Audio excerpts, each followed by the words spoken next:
Hello and welcome back to the channel for another matchday experience. Today we're off to Brighton to see them take on Newcastle United. Let's go. For this one we got the train down to Brighton where we could literally see the sea. We then hung around for a bit, got a coffee, then jumped on another train back to Fulham because that's exactly where the stadium is. We had a nice view of it upon walking up, and then because we were early I thought why not go and see the team buses.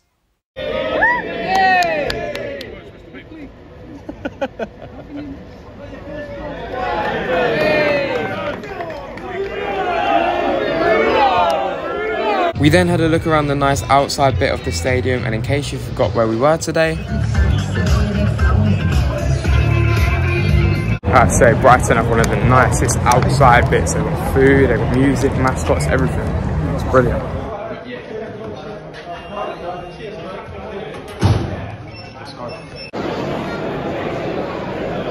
Alright, so we're on the concourse of Brighton now. Score prediction today, I'm going to say 2-1 Newcastle. I'm feeling it, supporting Newcastle, but I'm in the home end, so we'll see what happens. Hopefully it's going to be a good game, and lots of goals is what I'm hoping for. It's a pretty good concourse to be fair, I have to say. Anyway, we then went up to see our seats. Let's go.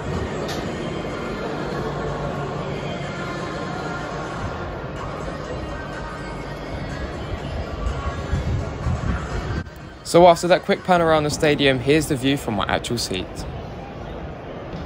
Look at that padded seat in our seats now. Very good view, I have to say, right on the halfway line. Perfect really. Premier League's a really nice stadium, I have to say. And, yeah, very impressive far. We then watched both Brighton and Newcastle warm up before it was time for kickoff.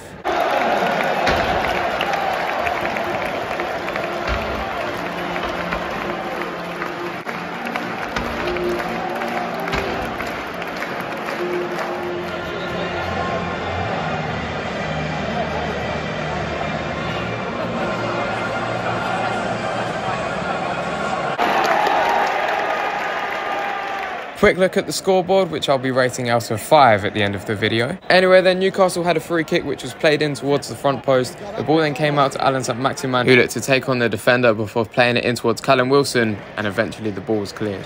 Moments later, Newcastle thought they had scored as Callum Wilson put the ball into the back of the net.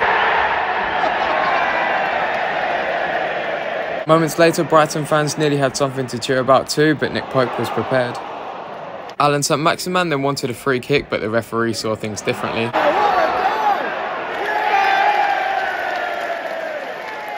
Still 0-0 at the moment. Very open game, both teams had chances. Newcastle has been the closest, but still plenty of time to go in the first half. Miguel Almiron then had the ball on the right for Newcastle and he looked to shoot. Next, Newcastle came close again, this time with Joe Willock as he looked for Callum Wilson, but Brighton got away with it. It was end-to-end football in this very open game. Newcastle couldn't clear it. Brighton then thought they had scored.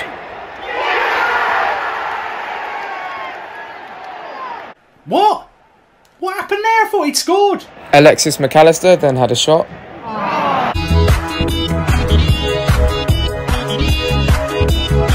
Brighton came close again with Lallana on the turn. Then it was Newcastle's turn to attack once again as Callum Wilson was in on goal, but he was a mile offside.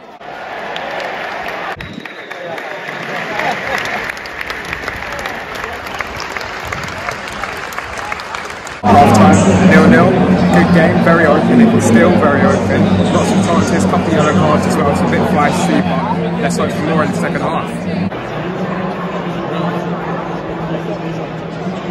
There was another look around the lovely stadium before the players came out ready to start the second half.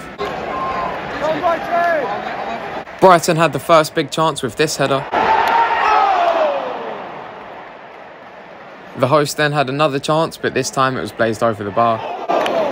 Brighton on top, corner, big chance now. Nothing came of that big chance, but moments later, Solly March and Joe Ellington got into a bit of a fight. Both players then received a yellow card, and this chant never gets old.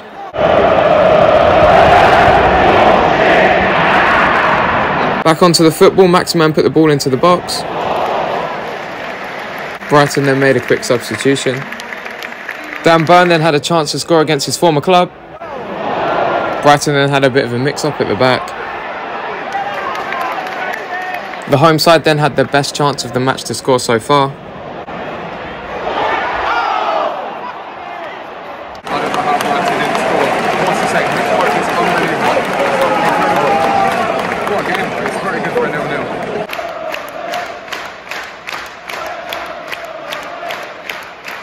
Newcastle then looked to hit Brighton on the counter-attack as Joe Ellington played the ball into Callum Wilson.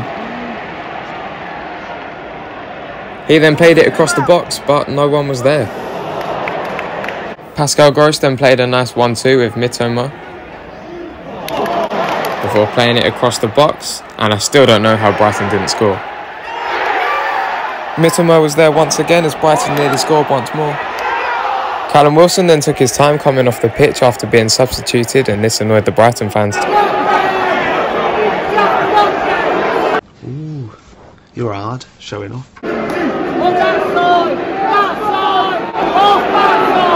Feisty one, you are. This Newcastle attack late in the game saw them win a corner. This amazing scoreboard then told us how long was left before I showed you the final highlight of the match.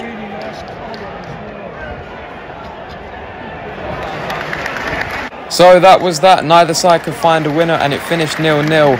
Normally you would think a 0-0 would be boring, but this one definitely wasn't. Very entertaining game. Some appreciation between the players and fans is always nice to see too. All time, Brighton 0, Newcastle 0. Very good 0-0. Absolutely brilliant. That was crazy. I've never actually experienced that sort of atmosphere at a game before. Shame there's no goals, to be honest. That's all the game needed. So then we walk back out onto the concourse. Make sure you keep watching as we did see some players after the match, but first, let's rate the day. So then you know how this works by now. Atmosphere, stadium and value out of 10 and then scoreboard out of 5 before finally, would I come back? That's the all important one, yes or no. So then kicking off with atmosphere, it was not bad today, I have to say. For Premier League standards, it wasn't great. So I've only gone with a 7 out of 10. However, it wasn't bad, bit noisy in some parts, not too many songs though.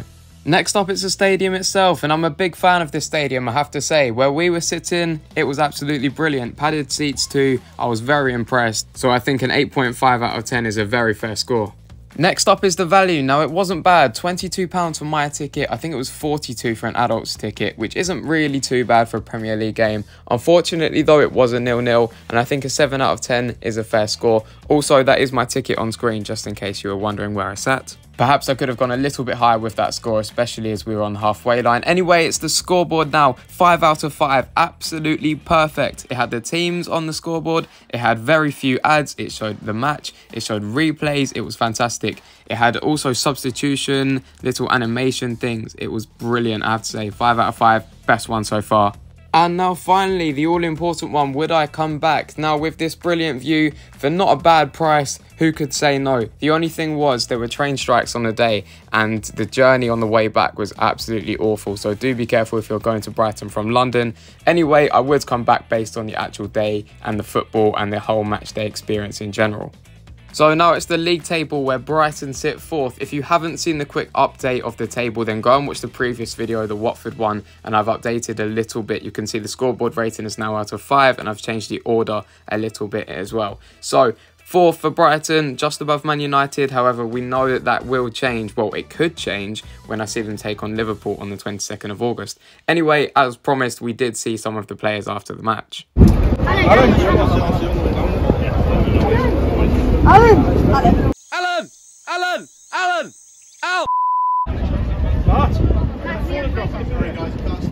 I'll do it in a minute, just on the way out. Very much. Amanda Stavey then stuck to her promise and came back out to see the fans. Please do that, just stay there. Kieran Trippier and a few others then came out to see the fans, and then we got back on the train ready to go home. As I said, not a very good journey, but we got there eventually. So then guys, before I end the video, this is a quick reminder to please go over and follow me on Instagram. Also, don't forget to like, subscribe and turn on the notifications as well so that you can be the first to my next video, which the football one will be Preston versus Watford in the away end. But first, we're going to the 100 to see the Manchester Originals take on the Welsh Fire in a double header. So thank you very much for watching and I'll see you in the next one.